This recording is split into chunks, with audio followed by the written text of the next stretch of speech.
Good afternoon, welcome to the UK Column News. It is the 4th of September 2014. It's just gone 1 o'clock. Myself, Louise Collins, Brian Gerrish and Mike Robinson and Nick are here in Plymouth.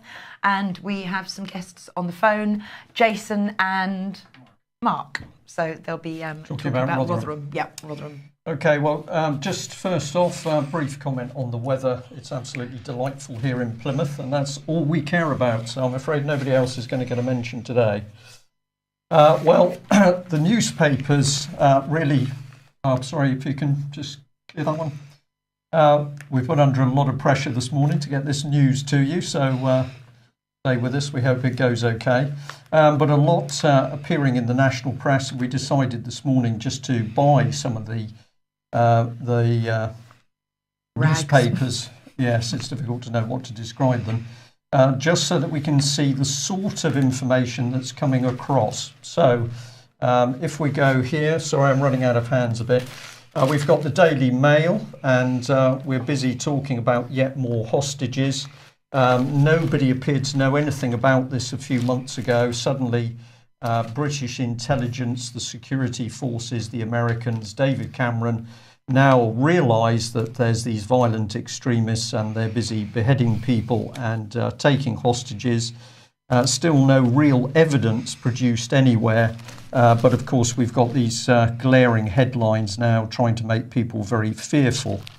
If we come to the Sun, this must win the prize for the most crass headline. Send in the drones. This is supposedly an intelligent response to the fact we've got problems in the world. We're going to be sending in unmanned drones to unleash missiles to kill and maim people. Based on what? Where is the intelligence, Mr. Cameron, which says that these terrorists exist, that they pose a threat to this country, and that they need to be droned? Well, if you're worried about people dying and being maimed, the Express has got other things on its mind. So let's have a look at this front page. And here we are. You should be very, very worried that you're not going to get your morning cup of tea because kettles are going to be banned or some such nonsense. So this is what the Daily Express says. We've got the breakup of the UK. We've got child abuse. We've got fraud and corruption in the police and in Westminster. But here's the Daily Express focusing on hairdryers and kettles.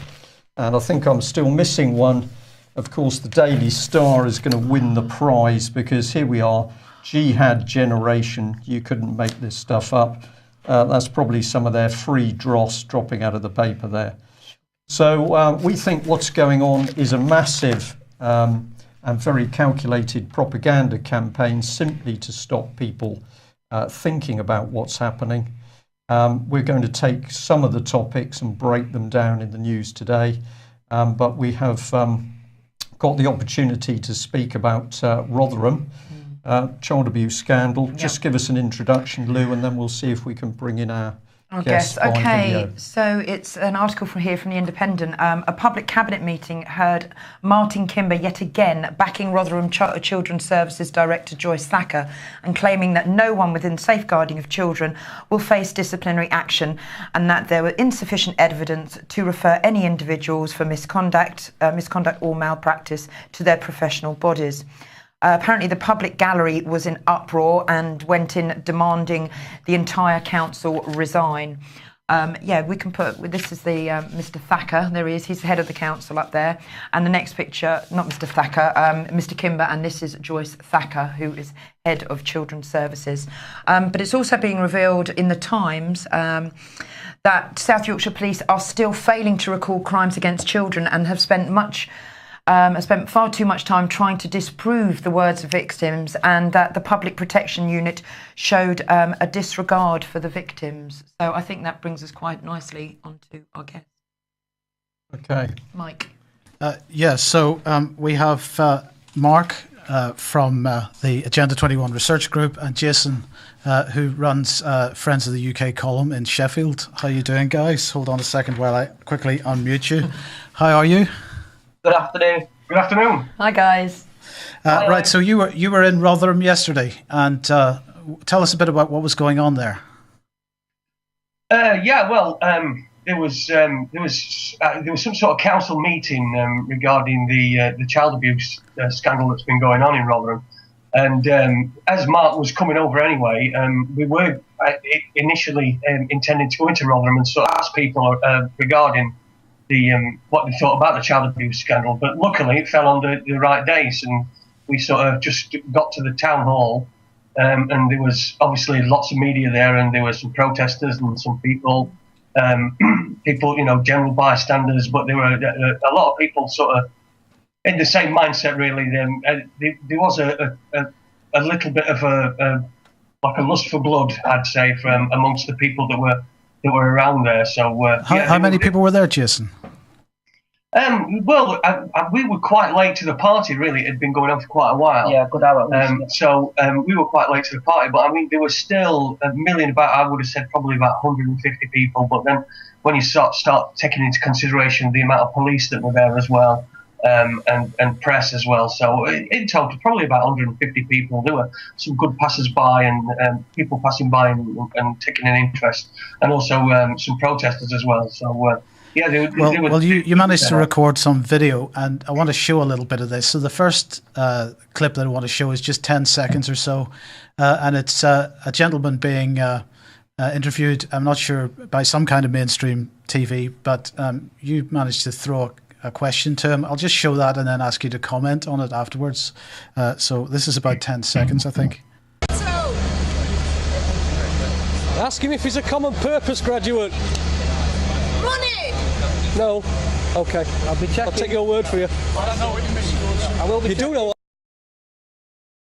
He does literally say, "But I know what you mean." He points. And he says, yes. So you said to him, ask him if he's a common purpose graduate, and he shook his head. Now, who was that? Have you any idea?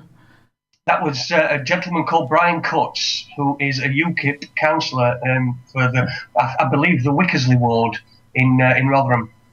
So UKIP at least understands in Rotherham understands the common purpose angle on this. Yeah, it looks very evident because we was kind of listening to what he was saying as well. You know, he was walking past us. The mainstream were interviewing him, and you could tell he was. You kind of sense he was a little bit confused, but obviously going off the video you've just shown, I think he's well aware. But we didn't quite get a chance to speak to him. They were like vultures all over him, which really it was quite a controlled thing. Lots of police hidden as well around the side streets, which wasn't on camera. Yeah, we tried to get as much of that as we could. Okay, well, the second clip of video is 2 minutes, and it's a lady discussing what happened in her experience at Rotherham. So we'll show that and then ask you to say a few words about that as well, if that's okay. Okay, can you just first start off, just if you give as much detail as what you can about your situation? These people have stolen your children, you say, Rotherham Council. I put my child under a Section 20 to protect her. She was 13. They advised me to do that. Right. And then they left her to be abused physically and mentally. Then they told me, the police and social services on numerous occasions, there were no they could do when I knew a sex offender were holding her against her will. When they finally went and got her, they let him walk away. They arrested her. Next time I happened to complain about it, they laughed again. They went and got her with 2 sex offenders from Sheffield. Again, they ignored them. They took her under police escort to a secure unit in Lancaster. They didn't go to court and get a court order, and they sedated her so she couldn't say no. They said that they charged her with arson. When she came back to answer bail, arson. There were no arson charge, there were no paperwork. That's interesting. Have you heard of a lady called Melanie Shaw? She's a child abuse survivor from Nottingham, who were a whistleblower, has blown the whistle on Nottingham Council, and she's currently in Peterborough Jail on remand for arson. And there's been no evidence. There's been no evidence brought to court. When I found out that while she was in foster care in Louth, and I phoned the social worker and asked her why she had told my daughter that it were okay for her to meet men, stay out all weekend so long as she didn't tell her mum she was 14. When I complained about it, they shipped her out again. So who do you blame primarily for this? Is it the police, social services? Police, council. Council. Safeguarding. The safeguarding. I've got all messages on my phone what I'd sent them, like, all I see is on Ollie is vulnerable. I'm sorry for mouthing off at y'all. I just want to protect her. So she clearly just wants to protect her child, and I thought it was quite interesting that she's mentioning that an arson charge was levelled against her daughter as well. Number of coincidences there, as you pointed out in that little video clip. But I mean, what is she typical of the type of people you were meeting? Yeah, definitely. There's a few people stood in the background who I think really didn't want to come to the forefront, but we kind of like spoke to them, and everybody was definitely in the same mind. But he was a bit shy to get close. But I mean, as the lady you shown there, she was mentioning quite a lot about the harassment she's getting for trying to expose what's going on. Very, very brave woman as well. After speaking to her at length yesterday. But Rotherham really just getting the vibe from it. Really, everyone is on the same level, the same mindset. I mean, we went to the pub. Well, you know me, but afterwards, and you could sense it. People were used to hearing it. And it's an us and them thing. So very, very closed down area council, and it's about time it's really come to book anyway. My opinion. Can we ask, what about the mainstream media in the back of that shot? I could see some cameras there. Was there coverage from the BBC and the other supposedly big people? Yeah, I when we initially got there, I made an effort. I pulled someone who had the BBC necklace, the NUF badge, and he was all on side. He said, where are you from? Because I was asking questions that got his attention. And I just said, well, from, alternative media, we just thought we'd turn up and, start filming. And he kind of wanted to know a bit more about that. So I just says, well, we like the flying column, the UK, the flying column, UK column. And I said that in a little bit of jest to see his reaction. And he kind of got very defensive. And I think what they do, a lot of these reporters, they're trained to come up very close and do eye contact, which obviously I wasn't surprised. So I basically started talking the truth. And I asked him if we'd go onto camera. And he said, no, I'm not permitted. And you kind of got the textbook language coming straight, being regurgitated. I said, this won't go onto the TV, will it? He went, they got no answer. They're dodging around everything. And there was even press there from Germany as well. We didn't get a chance to talk to that lady, but she was chasing a few of the councillors off as he scuttled out the building and ran off. Yeah, we've actually got some footage. One of the councillors came out. And you could see that it was obviously somebody. Well, I mean, we didn't know anybody from Rotherham Council really, but you could see that it was obviously one of the main protagonists because all the mainstream media were sort of getting photographs and running in front, the media scrum, and so we sort of joined in, and we've got footage of this. We're going to be uploading this to YouTube at some point, but we are chasing down with the media scrum. And the council's running away, and nobody's asking questions. They're just taking photographs. So that's when myself and Mark, we started shouting, asking questions. And I got the camera, and Mark was sort of running after this guy. So I think I said that he went into Bill Maloney style. He's running after him and saying who's going to resign? Who is this? Who did this? But like I said, the mainstream media were pretty much just. We're just there, weren't they? Just wanted to get the sort of usual responses that they know they're going to get. I don't even know why people interview politicians, because they just get the same sort of stock answers. And we thought we were just there, just giving it just that little bit of something different. And the people who knew that they weren't going to be able to, their voice wouldn't be heard on the mainstream, such as Joanne, the lady, the girl who not only had her child snatched, but also a grandchild as well. It was good that she knew that we'd be able to give her at least some exposure, and I think that's what we should all be aiming for. Definitely. It's so easy to do. I mean, there was a lot of police there who they were definitely itching to, do something. They're all psyched up. They've got to get a result of the day. I mean, that's the way I read it. But when you've got all these mainstream cameras there, you're really safe. I got pretty brave anyway, put it that way. You're very safe within them cameras because the police they won't do anything. I mean, as Jason says, I was chasing somebody at one point. I kind of forgot myself a little bit. And the police, they were itching, and they couldn't do anything because you're safe amongst those cameras. I mean, everyone should be getting out there, in my opinion. I mean, it's easy for me to say. Once you're there, something takes over. And it's not even like it was planned, is it? It's not it's like so spontaneous. We didn't plan it. It was just something that we sort of stumbled upon. We've got a camera in his hand, so we just thought, right, let's get some footage. Let's see what this circus is all about. It was a circus with the mainstream, yeah. Jason, do you think people there, were they picking up on stuff that's happening outside Rotherham? Obviously, we've been particularly interested in Nottingham, and I'm going to talk about Melanie Shaw in a minute, but this is not just going on in Rotherham. The scale of abuse that we're seeing coming to the surface in Rotherham is happening in places all over the country. And then we've got the same pattern. We've got the local authorities and social services lying, destroying records, losing records.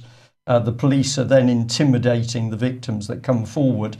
Do you think that the people who were there on the streets in Rotherham are picking up on the fact that it isn't just happening in their area, it's happening right the way across the country? Well, yeah, I got the particular impression. Most of the people we spoke to, whenever we sort of said, who do you find responsible? Who do you think should sort of take the blame for this, take the swing, if you will? They were all in agreement that it was the council, the police. I mean, South Yorkshire Police. I don't even know. They're not even fit for purpose. They're not fit for purpose at all. The amount of scandals and the abuse of the powers that they've had over the years. But yeah, people are aware that it is happening all over the place. I mean, South Yorkshire's taking a pretty hard hit at the moment. We've had did we have Immigrant Street that was based in Sheffield? Yeah. We've had all these benefits things and all these different programs, and South Yorkshire's took quite a battering. And I think Rotherham is it's sort of seen as the because there's so many different communities, and we did notice that the people weren't falling for the race issue that has been brought up, and when they said words like historic, they weren't falling for things like that. So the people have got more about them than I think the politicians give them credit for, and I think they can see straight through this, and they can see that it's not just a Rotherham problem. Yeah.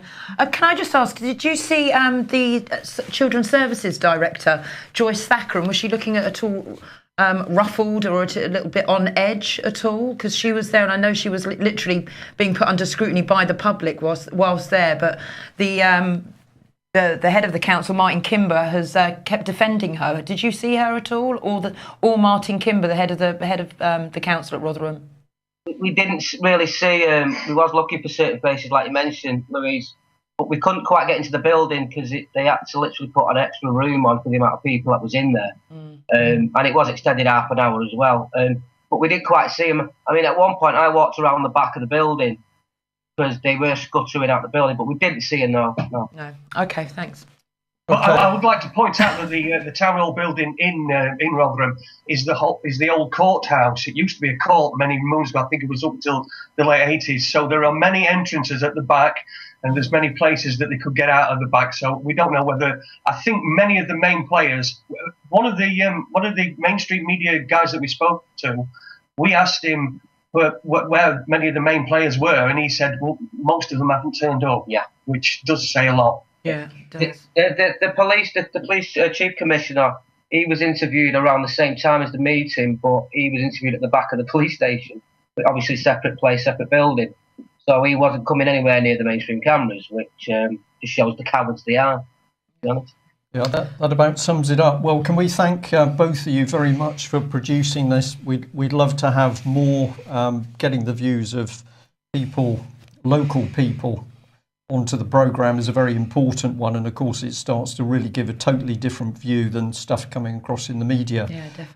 I only saw the video interview with that lady literally a few minutes before we came on live, and when she got to the point and said, well, and they accused her of arson, I virtually fell off my chair, because of course that is the scam that's been used for Melanie Shaw. So we'll thank you for that. Please let us have any more reports. Yeah, thanks, and guys. if you want to produce a regular report on what's happening in Rotherham to do with the community reaction to child abuse, we'd love to have it. Cheers, guys. Cheers. very much. Thank you. Cheers, Bye-bye. bye. Well, Brilliant. what a report. Is it sheer coincidence that the police in that case that we've just seen in the video clip are accusing victims of arson? I don't think so. So let's remind ourselves, Melanie Shaw, still in prison, HM Prison Peterborough, charged with arson, reckless arson, and also criminal damage. No proper evidence, well, no evidence brought into court, according to the public who were present. But this very, very vulnerable and brave lady suffered terribly within her own family and also within Beechwood Children's Home in Nottingham. She's still in prison in Peterborough. She's spent quite a bit of time in solitary confinement, and something that we are very, very concerned about is since she's been within that Sodexo prison, she has not received proper medical treatment. She's had a reduced prescription for Valium, which she's relied on over many years to help her get through life. But something that's particularly nasty is she's had a very bad leg ulcer that she was successfully treating herself with the help of a doctor and alternative medicine, and that has been refused to her in the prison. So what is the dirty little trick that the police seem to be able to use? Well, it's arson. Why is arson a good charge? Well, of course, the penalties for arson are severe. You can expect several years, I believe up to life, for major arson and resulting death. So arson is a charge where you pin somebody with it, they're going to be going down for a very long time, and you're going to be keeping them quiet. But basically. surely with arson there would be evidence there to prove that arson had happened. You know, when we had a look into the arson that supposedly was put on Melanie, we couldn't find any reports coming back from the fire brigade. So I don't see how that could be quite an easy one to pin people, because there should be a trace, shouldn't there? You know, to make it admissible in court, if they're going to be done for arson, they should have it.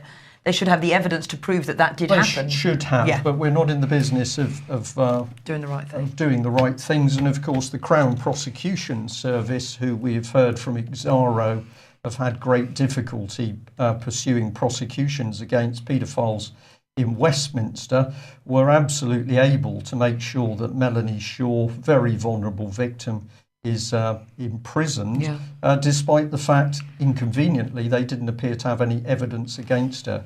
And of course, the other thing that the UK column has exclusively been talking about is the fact we now know that the records of not just 1 or 2 or 10 children's homes in the country, but all the children's homes records in this country are currently under non-release orders for 75, 80, 100 years. So we simply ask the question, what is the British government so frightened of that it cannot release any of the records to do with children's homes in this country? I'll give my personal opinion.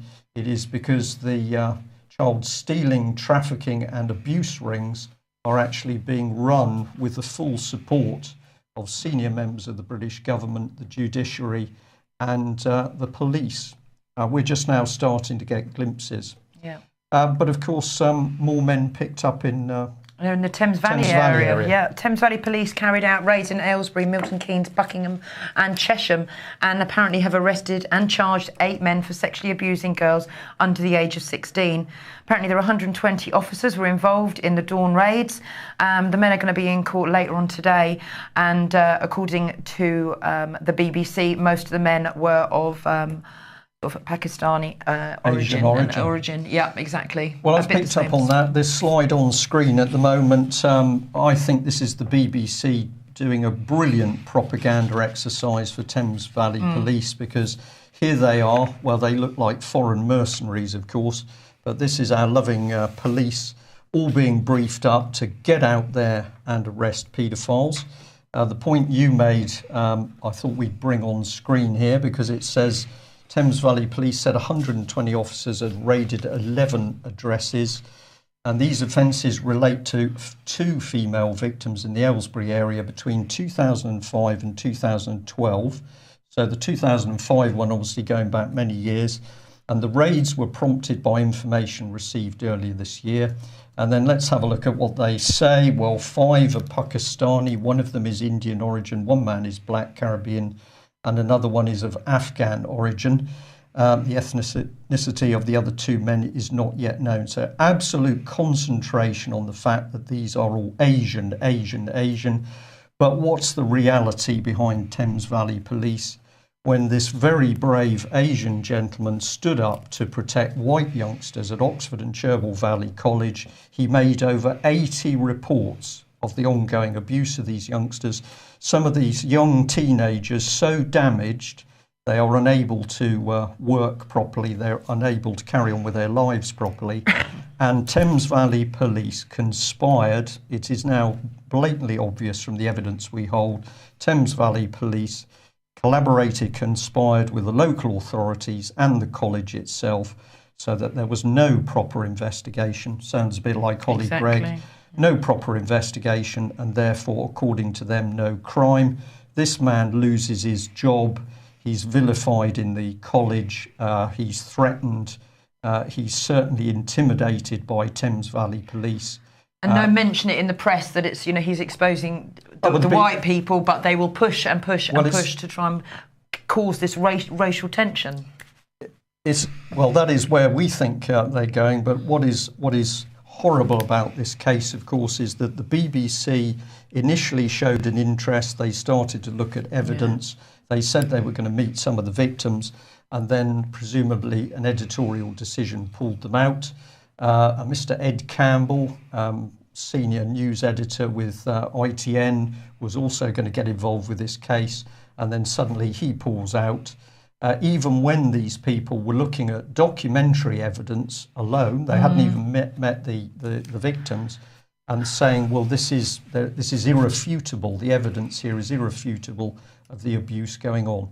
So what is going on? I think we are seeing Britain's police forces in a cynical, calculated effort to attempt to say, well, the only paedophiles at work are Asian, and, well, we're going to make sure we brush all of the Westminster paedophiles, M House, under the carpet. Exactly. Absolutely in your face. But, of course, Mr. Cameron's been cruising off this terrible story. Oh, it's disgusting. Yeah, so last night, Asher's parents spent the night with their son. Brett, the father, said he is not, Asher is not as well as he was when the parents were with him, but hopes now that they're all back together that Asher will pick up again now that they've all been reunited. Asher is still a ward of court, though, but the family hope Portsmouth Council will lift the order, but the judge at the High Court, where Asher was made a ward, has said his family must now show the court a full medical plan for Asher and proof that they can pay for the treatment. And old King David, here he is. This is what he sent out a tweet just to jump on the bandwagon. I welcome the prosecution against Asher King's parents being dropped. It is important this little boy gets treatment and the love of his family. And I think it's also very important, me personally, Louise thinks this, that they need to drop this warder court. So we're not going to investigate what on earth is going on. We're going to keep him a warder court, though. The NHS taking action which results in parents going to prison. We're not going to do anything about that. We're just very glad it's all been dropped and really we can forget it. Well, of course, what you're seeing here is absolutely the rise of the dictatorship in UK. Something we've been saying for many years is if we can't protect our children, we don't have a future. And what David Cameron is showing very clearly is effectively that the state is taking control of children. Exactly. And behind the scenes, he's got some of his little helpers. Well, it's your friend, isn't it? Mr. Brooks Newmark has been branded patronising and dismissive after he gave his first speech as the new Civil Society Minister. He told charities that he wanted to keep charities and voluntary groups out of politics and that the most important thing charities should do is stick to their knitting. So I had a look at what the role of Civil Society Minister involves, and according to gov.uk, this is what the role involves. Just before I give you that, I sorry. thought we might just remind people of this. So we've got Brooks Newmark saying that charity should stick to knitting and keep out of politics. But David Cameron, Brooks Newmark's boss, just happens to be the man personally promoting the political charity Common Purpose. And on Common Purpose's website there, you can see David Cameron sitting down in India promoting a political charity. So is Brooks Newmark stupid, or is he ill-informed, or is he confused? I think he's just stupid. Well, I think it's a bit more deeper than this. Okay. Let's have a look at the role. Right, his role. The minister is responsible for volunteering the big society agenda and charities. So I thought you'd like that one, Brian. Social investment and enterprise and reforming public bodies.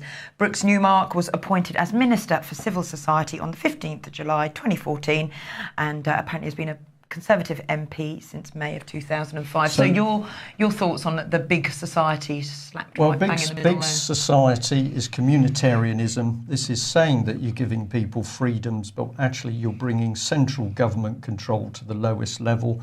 You can say it's a mix of fascism and communism, but the real word is communitarianism. This is what Common Purpose is all about.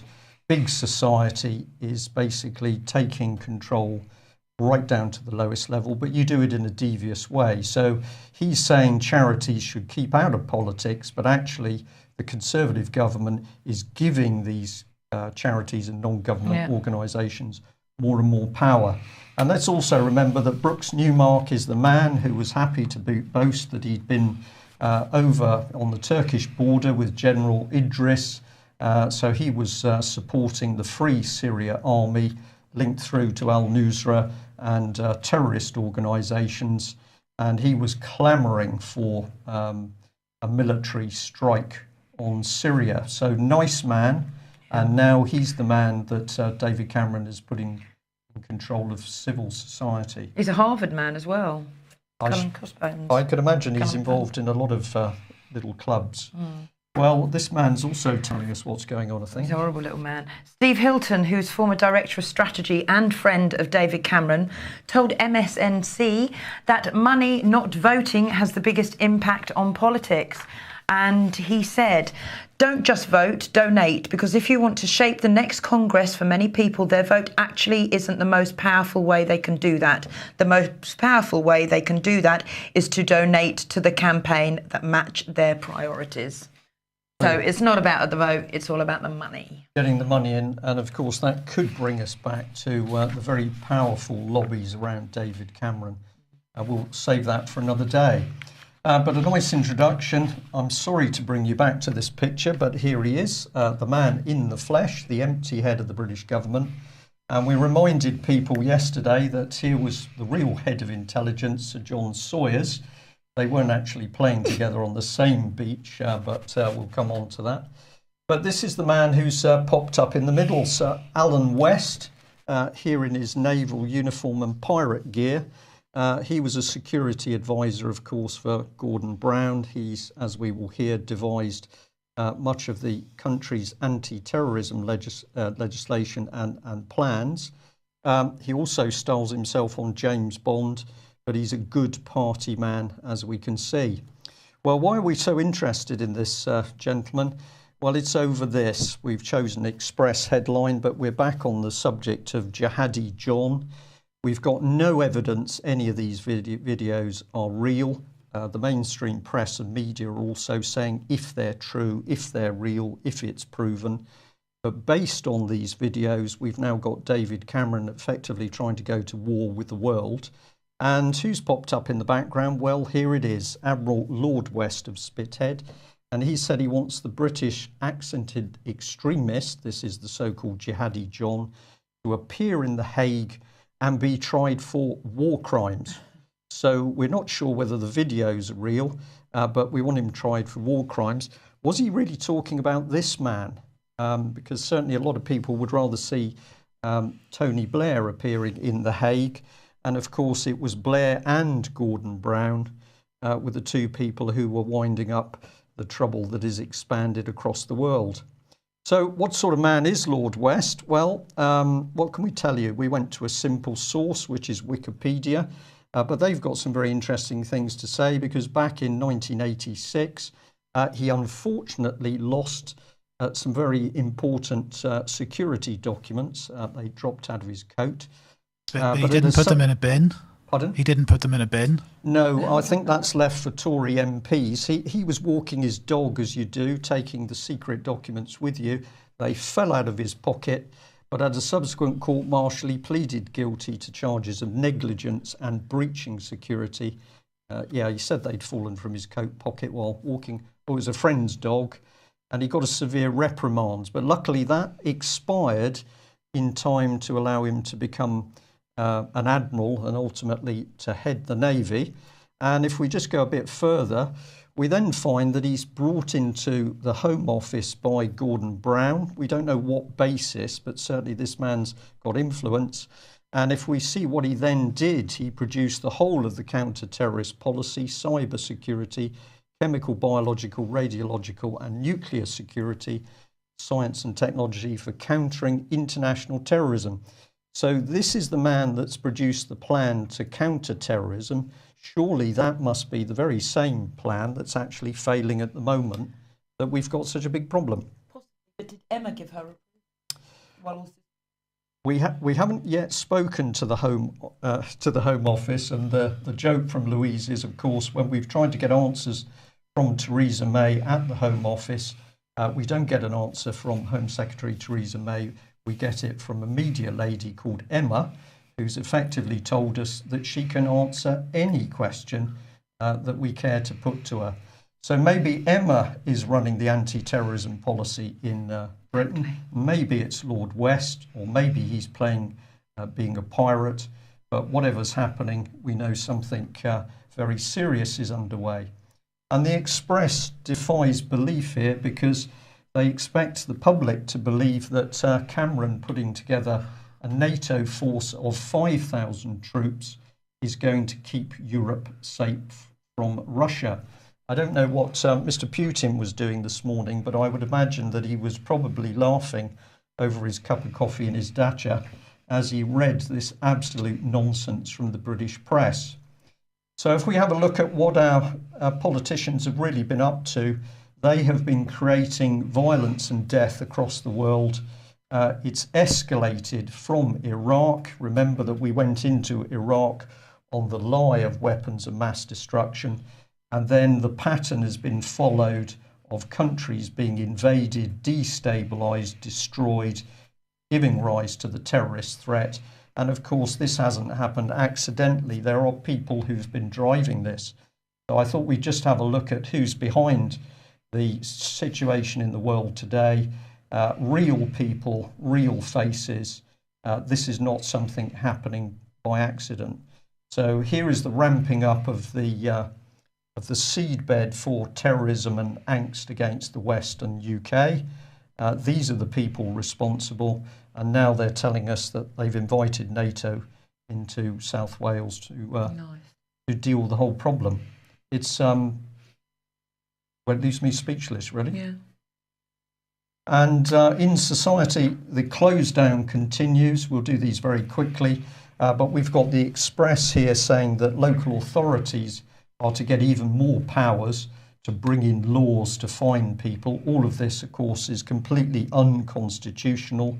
Common law thrown out the door, but now we can have corrupt, very dangerous local authorities, the sort of people who are prepared to abuse children and then hide that from the public are going to be the same people who are going to be fining you.